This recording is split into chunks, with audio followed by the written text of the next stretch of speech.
नमस्कार मित्रांनो, मी Abhijit Sarvagya. Maharashtra civil engineering exams by Abhijit Sarvagya या ऑनलाईन प्लॅटफॉर्मवरती मी सर्व भावी अधिकाऱ्यांचं स्वागत करतो आहे.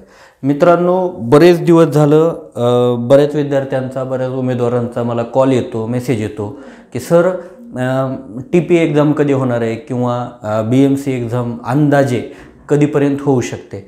तर अशा विद्यार्थ्यांचा पुन्हा आणखी एक क्वेश्चन असतो आता, कारण मित्रांनो हे एक्झाम कधी होणार, काय होणार हे म्हणजे ऑलमोस्ट कुणालाच माहीत नसतं.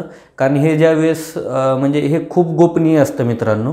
आपण फक्त एक अंदाज बांधू शकतो. हॉल तिकीट येईपर्यंत ते TCSच्या सेंटरवरती होईल का दुसरीकडे कुठे होईल याचा आपण अंदाज बांधू शकत नाही, आणि डेटचा तर नाहीच नाही. ठीक आहे, एक आपण प्रोबेबल ठरवू शकतो की बाबा हां या कालावधीत होईल किंवा या कालावधी किंवा या डेट नंतर होईल, 15 दिवसांनी होईल, महिन्यानं होईल. ठीक आहे, तर मित्रांनो त्याचा जास्त विचार न करता विद्यार्थी वर्गाने किंवा एक उमेदवारांनी काय केलं पाहिजे, तर नॉर्मली आपला अभ्यास आपल्या वेळेनं चालू ठेवला पाहिजे. एक्झाम कधी झाली तरी आपण स्वतः त्या एक्झामला प्रिपेअर ऑलरेडी आपण असायला पाहिजे. तर मित्रांनो, आता हा व्हिडिओचा उद्देश एवढाच आहे की तुम्ही कंबाईनली जरी सर्व एक्झामचा अभ्यास करायचं म्हणला तरी तुम्ही कसा अभ्यास करू शकता. बघा, हा व्हिडिओ पाहिल्यानंतर तुमच्या डोक्यामध्ये असा क्वेश्चन राहिला नाही पाहिजे की मी कोणत्या एक्झामचा म्हणजे मी सर्व एक्झामचा एकत्रित अभ्यास कसा करू. तुम्हाला मी या व्हिडिओमध्ये हेच सांगणार आहे की सर्व एक्झामचा सर्व म्हणजे कोणत्या BMC, TPA, सिडको, PMC ह्या तुमच्या अपकमिंग येणाऱ्या एक्झाम आहेत, ज्या एका महिन्यानंतर कोणती एक्झाम कधी पण असू शकते. म्हणून तुम्ही आत्ता तुमच्या अभ्यासाचं नियोजन असं करायला पाहिजे जेणेकरून तुम्हाला एक्झाम एक महिन्यानंतर तुम्ही कोणती एक्झाम आली तरी त्याला सामोरे जाताना एकदम तुम्ही कसला स्ट्रेस तुमच्या डोक्यात नसला पाहिजे. मग तसं प्लॅनिंग करायचं असेल तर तुम्हाला काय केलं पाहिजे, तर अशी एक्झाम शोधली पाहिजे ज्याच्यामध्ये सर्व एक्झामचा सिलेबस कव्हर होतो. बघा, बेसिकली काय करतो आपण, सर्व एक्झामचा सिलेबस कव्हर होतो अशी एक जास्त सिलेबस असणारं किंवा जास्त कंटेंट असणारी एक्झाम शोधा, त्या एक्झामला प्रिपेअर करा, म्हणजे त्याच्यामध्ये बाकीच्या सर्व एक्झाम तुम्हाला कव्हर होतील. बघा मित्रांनो, अशा प्रकारे मी तुम्हाला या व्हिडिओमध्ये सांगणार आहे की सर्व एक्झाम कशा कव्हर होतील आणि तुम्ही कोणता अभ्यास केला पाहिजे आणि किती अभ्यास केला पाहिजे. बघा, जर आपण ॲनालिसिस केलं प्रत्येक एक्झामचं, तर आता मी पहिल्यांदा टेक्निकल ॲनालिसिस सांगतो, नंतर नॉन टेक्निकलकडे पण येणार आहे. तर पहिल्यांदा टेक्निकल बघूया आपण. ठीक आहे, तर टेक्निकली बघायला गेलं तर आपण एक नॉर्मली सिव्हिल इंजिनिअरिंगचे सर्व सब्जेक्ट 1 by 1 लिहिलेले आहेत. असे तुमचे हे टोटल 22 सब्जेक्ट आहेत. ठीक आहे, आणि सर्व एक्झामचा सर्व एक्झामला कोणते सब्जेक्ट आहेत आणि कोणते सब्जेक्ट नाहीत असं मी इथं लिहिलेलं आहे. येस म्हणजे आहेत, येस म्हणजे आहेत. आता इथं जे तुम्हाला ब्लँक दिसते, तर आता in short strength of material हा सब्जेक्ट तुमच्या TPAला नाही. याचा मिनिंग काय, ब्लँक आहे म्हणजे याचा मिनिंग नाही. इथं येस आहे म्हणजे सिडकोला आहे, BMCला पण आहे. ठीक आहे, तर तुम्हाला हे पुढचं प्रिपरेशन करताना हे खूप महत्त्वाचं राहणार आहे की आपल्याला कोणत्या एक्झामला फोकस करून कोणता टॉपिक करायचा आहे किंवा कोणता सब्जेक्ट करायचा आहे किंवा करायचा नाही. तर मी तुम्हाला सर्वांना ही विनंती करेन की तुम्ही नॉर्मली करायचं काय, तर एक एक्झाम याच्यातली निवडायची. आत्तापासून तुम्हाला नॉर्मली 1 ते 1.5 महिना आरामात कोणते एक्झाम 1-1.5 महिन्यात एक्झाम मला नाही वाटत कोणती लागेल, पण तुम्हाला 1.5 महिन्यानंतर जी एक्झाम लागेल त्याच्यासाठी तुम्ही प्रिपेअर असणं तेवढंच गरजेचं राहील. तर तुम्हाला काय करायचं आहे, तर बघा, आता तुम्ही सर्वात जास्त सब्जेक्ट जर बघितले तर सिडको एक्झामसाठी सर्वाधिक सब्जेक्ट आहेत. बघा, फक्त त्याला कॉन्ट्रॅक्ट्स अँड टेंडरिंग हा सब्जेक्ट नाही. बाकी तुम्हाला या स्लाईडवरचे सर्व सब्जेक्ट तुम्हाला सिडकोसाठी दिसतील. प्लस आता सेकंड स्लाईडमधले पण तुम्हाला ऑलमोस्ट सर्व सब्जेक्ट आहेत. जर तुम्ही याच्यातून काय दिसते, सिडकोचा जर अभ्यास केला, सिडको एक्झामसाठी जर तुम्ही प्रिपेअर केलात, तर तुम्हाला येणाऱ्या सर्व एक्झाम नॉर्मली 22 सब्जेक्ट टेक्निकलचे सिडको एक्झामला आहेत. जर तुम्ही प्रॉपरली सिलेबसचा कंटेंट ॲनालाइज केला किंवा यानंतर तुम्ही जर सिव्हिल इंजिनिअरिंगचा पूर्ण सब्जेक्ट करायचा असेल तर हे 22 सब्जेक्ट, 22 म्हणजे हे 22 नाहीत, तुम्हाला बघा आता काही सब्जेक्ट असे आहेत, आता PHE म्हणजे काय, पब्लिक हेल्थ इंजिनिअरिंग किंवा तुमचं एन्व्हायरमेंटल इंजिनिअरिंग, त्याच्यामध्ये काय असतं रे, water treatment, waste water engineering आणि सॉलिड वेस्ट मॅनेजमेंट हे एकत्र असतं, पण आपण इथं काय लिहिलं आहे, याला सेपरेट लिहिलेलं आहे. ठीक आहे, तर ह्या गोष्टी तुम्हाला लक्षात घ्यायच्यात. म्हणजे 22 म्हणजे 22 सब्जेक्ट नाहीत, तर आपण त्याला काही डिवाइड पण करून टाकलेले आहेत. तर आता लक्षात काय घ्यायचं आहे, सिडकोचा अभ्यास करायचा पूर्ण, तुमचा BMCचा पण त्याच्यात कव्हर होतो, TPAचा पण होतो आणि PMCचा पण होतो. बघा आता BMCला टेक्निकलचे 60 क्वेश्चन आहेत, बरोबर, त्याचे 120 मार्क असतील. सिडकोला 110 म्हणजे 110 क्वेश्चन येणार आहेत. सिडकोला टेक्निकलचे 110 आणि नॉन टेक्निकलचे 90 क्वेश्चन असतात. आणि TPAला 40 क्वेश्चन असणारे टेक्निकलचे आणि PMCला पण 40 क्वेश्चन असणारे टेक्निकलचे. आपण वेळ न घालवता मी तुम्हाला एकदम शॉर्टमध्ये तुम्हाला सर्व सांगण्याचा प्रयत्न करणार आहे. फक्त व्हिडिओ कंप्लीट बघायचा आहे तुम्हाला. बघा यानंतर तुम्हाला म्हणजे एकाच एक्झामचा अभ्यास करून तुम्ही येणाऱ्या सर्व एक्झाम भविष्यातल्या तुम्ही देऊ शकता, एवढं मी तुम्हाला कसं द्यायचं आहे हे तुम्हाला सांगण्याचा प्रयत्न करणार आहे. बघा सॉम करा, सॉम तुम्हाला BMCला पण आहे आणि सिडकोला पण आहे. बघा मी तुम्हाला आता 1 बाय 1 सांगतोय, पण तुम्हाला डोक्यात एकच ठेवायचं आहे, सिडको फोकस केली की तुम्हाला BMC पण निघते, TPA पण निघते आणि PMCचा पण अभ्यासक्रम त्याच्यात कव्हर होतो. मग तुम्ही काय करणार, सॉम दोघांना पण आहे, थिअरी ऑफ स्ट्रक्चर दोघांना पण आहे, स्ट्रक्चरल ॲनालिसिस BMCला पण असतो, पण त्यांनी दिलेलं नाही, तुम्हाला सिडकोला आहे. बघा नंतर RCC प्रीस्ट्रेस आणि कॉन्क्रीट टेक्नॉलॉजी. बघा RCC आणि कॉन्क्रीट टेक्नॉलॉजी बऱ्यापैकी एकच कंटेंट आहे, बरोबर. RCCचाच पार्ट असतो कॉन्क्रीट टेक्नॉलॉजी, फक्त प्रीस्ट्रेसिंग हा तुम्हाला कंटेंट एक्स्ट्रा करावा लागेल, जो BMCसाठी किंवा आत्ता यानंतर ज्या काही एक्झाम होतील त्याच्यासाठी प्रीस्ट्रेसिंग पण इम्पॉर्टंट असेल, कारण ही नवीन टेक्नॉलॉजी आणि बऱ्यापैकी आता सगळीकडे यूज केली जाते. म्हणजे ह्या दोघांसाठी पण हा करायचा आहे. नंतर आहे स्टील स्ट्रक्चर दोघांना आहे. बघा म्हणजे हा जो पहिले 5 सब्जेक्ट होते हे टेक्निकलचे सब्जेक्ट आहेत, याच्यात तुम्हाला मेकॅनिक्स पण ॲड करायचं आहे. बघा मेकॅनिक्स पण ॲड करायचं आहे, मेकॅनिक्स पण करून टाकायचं, बेसिक टर्म असतात त्या करून टाकायच्या. ठीक आहे, तर बघा स्ट्रक्चरचा पार्ट हा TPAला नाही, PMCला सिलेबस तुमचा डिटेल दिलेला नाही, PMCचा कंटेंट असा सांगितलेला आहे. टेक्निकल हे डिप्लोमा लेवलचं येणार आहे आणि डिप्लोमाला हे सर्व सब्जेक्ट आहेत, म्हणून तुम्हाला PMCला पण जो काही सिडकोचा सिलेबस आहे तो पूर्ण तुम्हाला असतो. बघा त्यानंतर तुम्हाला PPM project management, estimating, costing, valuation, contracts and tendering हे पण सब्जेक्ट आहेत. ठीक आहे, कॉन्ट्रॅक्ट्स अँड टेंडरिंग हे तुम्हाला BMCला पण नाही आणि तुम्हाला सिडकोला पण नाही, पण तो तुम्हाला TPAला आहे, म्हणजे हा पण तुम्हाला करावा लागेल. नंतर हायवे इंजिनिअरिंग. मग आता बघा हे 9 पासून तुम्हाला ट्रान्सपोर्टेशन इंजिनिअरिंगचे सब्जेक्ट चालू होतात. मग ट्रान्सपोर्टेशनमध्ये काय येतं, हायवे येतो, ब्रिज येतो, रेल्वे येतो आणि डॉक्स अँड हार्बर येतो. तर बघा हायवे, रेल्वे, ब्रिज हे बघा हायवे आणि ब्रिज हा तुम्हाला BMCला आहे, पण हायवे, रेल्वे, ब्रिज हा सिडकोला तिघांसाठी पण आहे. नंतर बघा टनेल इंजिनिअरिंग पण तुम्हाला सिडकोला आहे, BMCला नाही. इरिगेशन BMCला नाही, हायड्रोलॉजी BMCला नाही, फ्लुइड मेकॅनिक्स BMCला नाही, पण हे सर्व सब्जेक्ट सिडकोला आहेत. याच्यातला तुम्हाला इरिगेशन इंजिनिअरिंग हा TPAला आहे. ठीक आहे, बाकी PMCला हे सर्व सब्जेक्ट असणारच आहेत. बघा हे सर्व सब्जेक्ट PMCला असणारच आहेत. ठीक आहे, बघा त्यानंतर तुम्हाला वॉटर ट्रीटमेंट म्हणजे आता एन्व्हायरमेंटल इंजिनिअरिंगचा पार्ट चालू होतो. वॉटर ट्रीटमेंट सगळीकडे आहे, वेस्ट वॉटर सगळीकडे आहे, सॉलिड वेस्ट मॅनेजमेंट सगळीकडे आहे, सर्वेइंग तिघांना पण आहे, बिल्डिंग कन्स्ट्रक्शन, बिल्डिंग मटेरियल सर्वांना आहे, सॉईल मेकॅनिक्स BMC आणि सिडकोसाठी आहे, TPAला नाही. म्हणजे तुम्हाला 22 सब्जेक्टपैकी 22 तुम्ही जर प्रिपेअर केले, म्हणजे इन शॉर्ट मी काय सांगतोय, कॉमन अभ्यास कसा करायचा, 22 पैकी 22 जर तुम्ही टोटल सब्जेक्ट केले तर तुम्ही कोणतीही एक्झाम देऊ शकता, बरोबर. तर बघा हा झाला टेक्निकलचा पार्ट, हा झाला तुमचा टेक्निकलचा पार्ट. आता नॉन टेक्निकलमध्ये काय, तर नॉन टेक्निकलमध्ये पण तुम्हाला जर प्रॉपरली मराठी, इंग्लिश, GS आणि मेंटल ॲबिलिटी हे तुम्ही जर तिन्ही केले, बघा TPAसाठी तुम्ही करणारच आहे, TPAसाठी केले की ती BMC जनरल. बघा BMCला मराठी येत नाही, इंग्लिश येत नाही, बरोबर, पण TPAमध्ये तुम्ही ते करून टाकताय, म्हणजे हे पण तुमचं कव्हर होते. म्हणजे जनरल स्टडीज आणि मेंटल ॲबिलिटी BMCचं कशामध्ये कव्हर होते, TPAचा जरी अभ्यास तुम्ही केला तरी हे कव्हर होतोय. सिडकोचा पण पूर्ण सिलेबस कव्हर होतोय. सिडकोला काय मराठी नाही, बाकी तुम्हाला इंग्लिश, जनरल स्टडीज आणि मेंटल ॲबिलिटी आहे. PMCला सर्व आहे, म्हणजे तुम्ही TPAचं नॉन टेक्निकल कव्हर केलं तर सर्व तुमचे बाकीचे एक्झाम कव्हर होत आहेत, आणि सिडकोचं टेक्निकल कव्हर केलं तर BMC, PMC आणि TPA कव्हर होत आहे.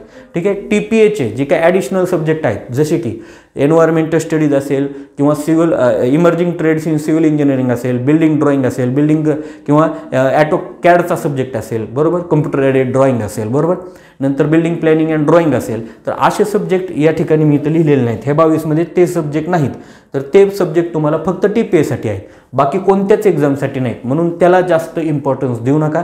TPAची एक्झाम आली की ते सब्जेक्ट करा. आपल्या यूट्यूब चॅनलला मी ते सर्व टॉपिक घेण्याचा प्रयत्न केलेला आहे, तो तुम्ही व्हिडिओ पहा, त्याची पण लिंक मी डिस्क्रिप्शनमध्ये दिलेली आहे. नेक्स्ट पार्ट येतो मित्रांनो. बघा, हा झाला टेक्निकल आणि नॉन टेक्निकल. टेक्निकलला तुम्ही सिडको करणार, सिडकोचा सिलेबस करणार, आणि नॉन टेक्निकलला TPAचा सिलेबस करणार किंवा PMCचा सिलेबस करणार. म्हणजे बघा, नॉन टेक्निकलला हा सिलेबस केला, सर्व सिलेबसचा कव्हर होतो, आणि टेक्निकलला सिडकोचा सिलेबस केला की बाकीच्या सर्व एक्झाम त्याच्यामध्ये कव्हर होतात. बघा मित्रांनो, हे तुम्हाला माहीत असणं गरजेचं होतं.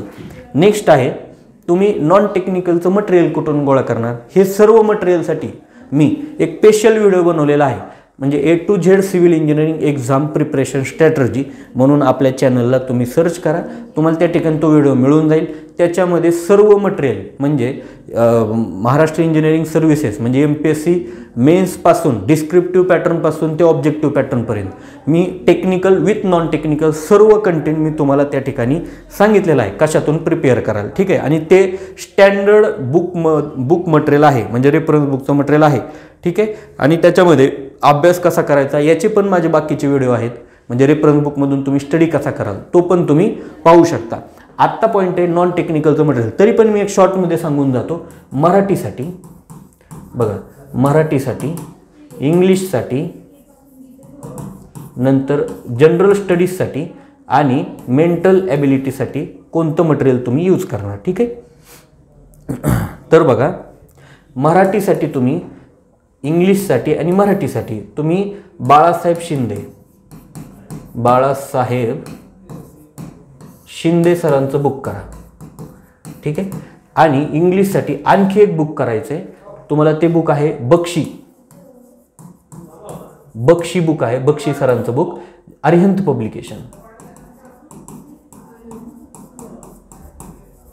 पब्लिकेशन बक्षी सरांचं बुक बघा. आणि एकदम बेसिक हे यूट्यूब चॅनल पण करायचं आहे. म्हणजे काय होईल, म्हणजे ज्यावेळेस तुम्हाला टाईम असेल त्यावेळेस एकदम बेसिकचं यूट्यूब चॅनल बघा, त्याच्यामध्ये इंग्लिशचा बऱ्यापैकी पार्ट तुमचा कव्हर होईल, जे की फ्रेजेस असेल, इडियम्स असेल, वन वर्ड सबस्टिट्यूशन असेल, फ्रेजल वर्ब्स असतील, बरोबर, सिनोनिम्स असेल, अँटोनिम्स असतील, हे तुम्हाला एकदम बेसिक्स या यूट्यूब चॅनलवरती त्या सरांनी एकदम बेस्ट क्वालिटीचं घेतलेलं आहे.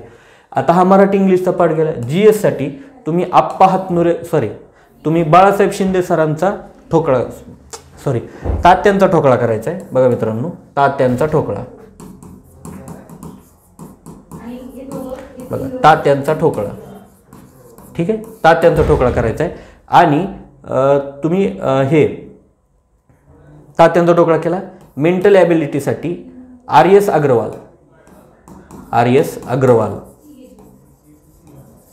अग्रवाल यांचा S चानचे 2 बुक करायचे. बघा, S चानचे 2 बुक करायचे. ठीक आहे.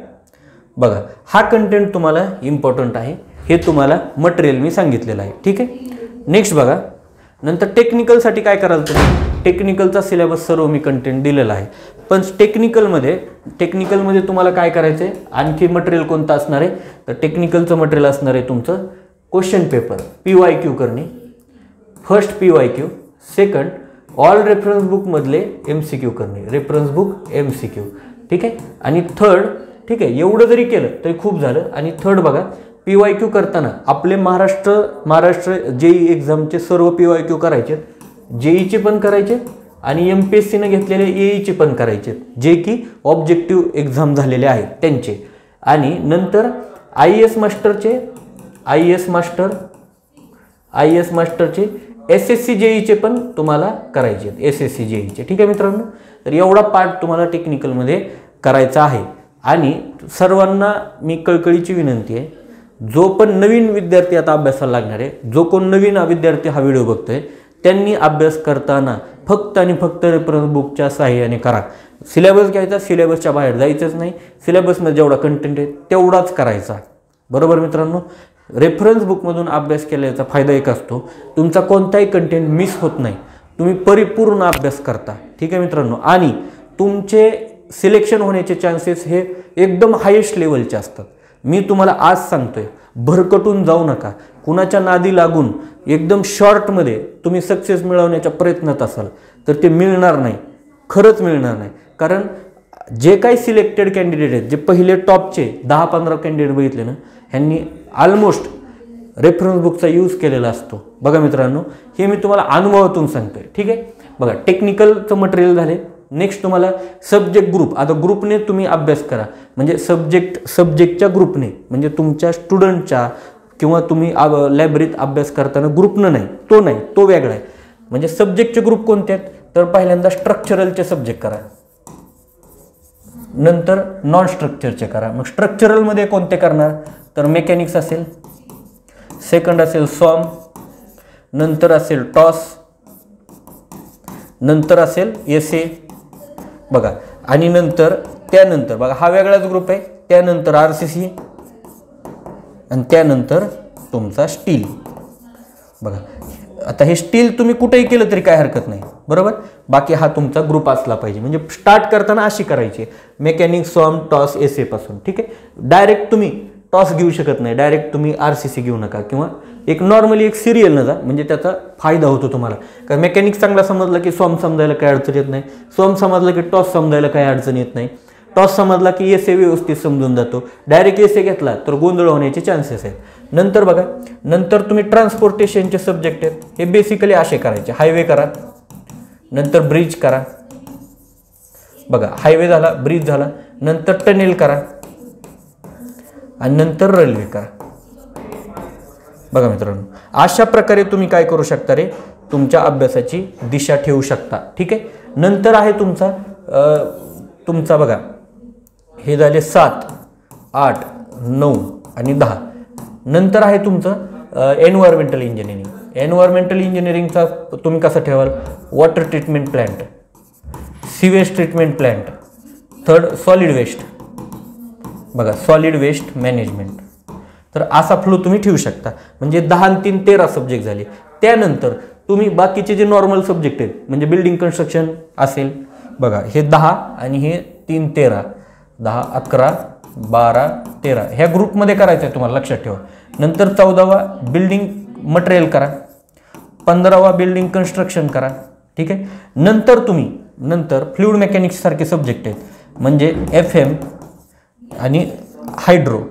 बघा, FM आणि हायड्रो हे तुम्ही बरोबर केले पाहिजेत. FM किंवा इथंच फ्लुइड मेकॅनिक्स आणि मशिनरी, फ्लुइड मशिनरी पण आहे, तो पण टॉपिक करायचा आहे. ठीक आहे, हायड्रो आहे. आता तुम्ही हे झाल्यानंतर मग 18वा तुम्ही सर्वे घेऊ शकता. बघा, सर्वे. नेक्स्ट तुमचा सर्वे झाल्यानंतर सॉईल मेकॅनिक्स. ठीक आहे, सॉईल मेकॅनिक्स आहे. ठीक आहे, नंतर तुमचे आणखी कोणते सब्जेक्ट, इस्टिमेटिंग, कॉन्ट्रॅक्ट्स, टेंडरिंग आणि तुमचा व्हॅल्युएशन. बघा, हे झाले 21, हे झाले 22 आणि हे झाले 23. आणि सर्वात महत्त्वाचा, हे सर्व झाल्यानंतर तुम्ही PPM करायचा आहे, प्रोजेक्ट प्लॅनिंग अँड मॅनेजमेंट. ठीक आहे मित्रांनो, तर हे अशा टाईपमध्ये, अशा वेनं, अशा ग्रुपने तुम्ही जर अभ्यास केला तर आणखी तो युजफुल ठरू शकतो. ठीक आहे, तर बघा, हे मी माझ्या पॉईंट ऑफ व्ह्यू तुम्हाला सांगितलेलं आहे. याच्यामध्ये जर तुम्हाला काही चेंजेस करायचे असतील तर त्या अकॉर्डिंग तुम्ही चेंजेस पण करू शकता. ठीक आहे, जास्त वेळ न घालवता आपण पटपट जरा थोडं घेऊया, कारण हे ऑलरेडी मी सांगितलेलं आहे. नेक्स्ट मॉक टेस्ट काय करणार, बरेचसे विद्यार्थ्यांचा कॉल येतो, सर मॉक टेस्ट आम्ही सॉल्व केलेली आहे किंवा मॉक टेस्ट आम्ही दिलेले आहेत XYZ कोणत्या एखाद्या अकॅडमीच्या वगैरे असतील, पण ते काय प्रॉपर वाटले नाहीत. तर बघा, तुम्हाला जर प्रॉपर डिझाईन करायचे असतील तर तुम्हाला प्रॉपर कुठंच मिळणार नाही. कारण काय होतं, एखाद्या अकॅडमीने एखादी टेस्ट डिझाईन केलेली असते आणि काय होतं तर त्याच्यात ते फक्त पुढच्या ह्याच्यासाठी नाव बदलतात, काही क्वेश्चन बदलतात आणि तुम्हाला देऊन टाकतात, पण ते प्रॉपर डिझाईन केलेलं नसतं. बघा, ते प्रॉपर डिझाईन केलेलं नसतं. मग त्यावेळेस आपल्याला काय होते, त्यावेळेस आपल्याला अडचण होऊ शकते. मग आपण करायचं काय मित्रांनो, तर आता टेस्ट कुणावरही अवलंबून न राहता आपण स्वतः टेस्ट द्यायची. स्वतः टेस्ट तुम्हाला काय करायचे, डिझाईन करायचे. मग स्वतः टेस्ट कशी डिझाईन करणार तुम्ही, तर सपोज RCCची टेस्ट डिझाईन करायची. RCCचे जे PYQ तुम्ही सॉल्व्ह केले बघा, RCCचे जे PYQ सॉल्व्ह केले त्याच्यातले तुम्ही असे काही PYQ असतील ज्याला तुम्ही 5 स्टार केले, म्हणजे तुम्हाला वाटतं हा क्वेश्चन येणारच आहे. त्यानंतर असे असतील ज्याला तुम्ही 3 स्टार केले, किंवा जे असे असतील जे अनसॉल्व असतील.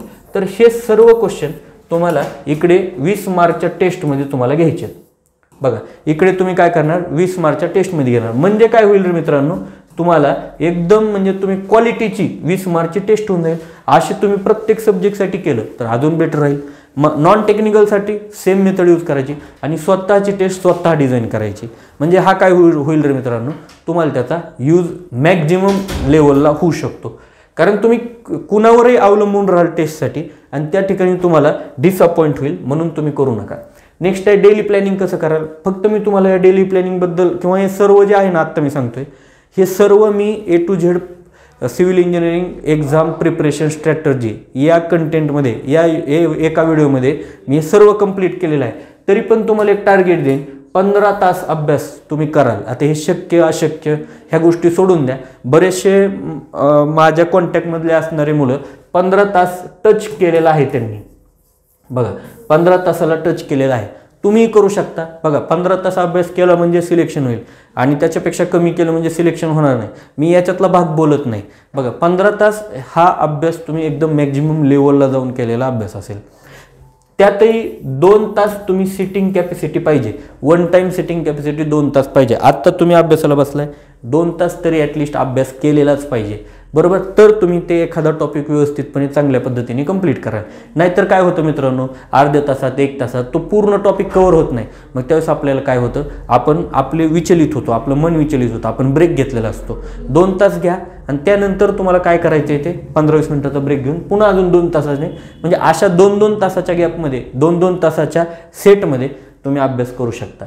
तर हे तुमचं डेली प्लॅनिंग आहे. नॉर्मली तुम्ही सकाळी 7 AM पासून ते रात्री 11 PM पर्यंत तुम्ही प्रॉपरली अभ्यास करू शकता. हे अभ्यास कसं करायचं हे पण मी तुम्हाला आपल्या त्या व्हिडिओमध्ये सांगितलेले आहे. त्याचं डिस्क्रिप्शनमध्ये लिंक पण देतो, ते पण तुम्ही बघून घ्या. ठीक आहे मित्रांनो, पुढे बघा. तर अशा पद्धतीने तुम्हाला एकंदरीत सर्व अभ्यास तुम्ही एकाच सेटमध्ये किंवा एकाच ह्याच्यामध्ये तुम्ही केल्यानंतर सर्व एक्झाम कशा कव्हर होतात हे मी सांगण्याचा प्रयत्न केला मित्रांनो. बघा माझं सर्वांना अजून एकच गोष्ट सांगायची आहे. मी वारंवार सांगतो मित्रांनो की तुम्हाला अभ्यास करताना रेफरन्स बुकच्या साहाय्यानेच अभ्यास करा, कारण त्याचे आउटपुट मिळण्याचे चान्सेस हे मॅक्झिमम असतात. थोडासा टाईम एक्स्ट्रा लागेल, पण तुमचा कंटेंट हा एकदम हायेस्ट लेवलचा असेल आणि एकदम स्ट्रॉंग कंटेंट तुम्ही अभ्यास केलेला असेल. बघा अभ्यास करतानाच्या वेगवेगळ्या मेथड यूज करायच्या असतात, त्याच मेथडने जा. कुठंही डिस्ट्रॅक्ट होऊ नका, कारण तुमचं सिलेक्शन फक्त तुम्हीच करू शकता. आणि ते करत असताना तुम्हाला एकच मदत करेल, ते म्हणजे लास्ट झालेले PYQ आणि दुसरा तो PYQ कुठून करणार, तर ते रेफरन्स बुकमधून करणे. ह्या वेळेनं गेलात तर तुम्हाला मॅक्झिमम मी म्हणतो 100% तुम्हाला त्याचं आउटपुट मिळू शकतं.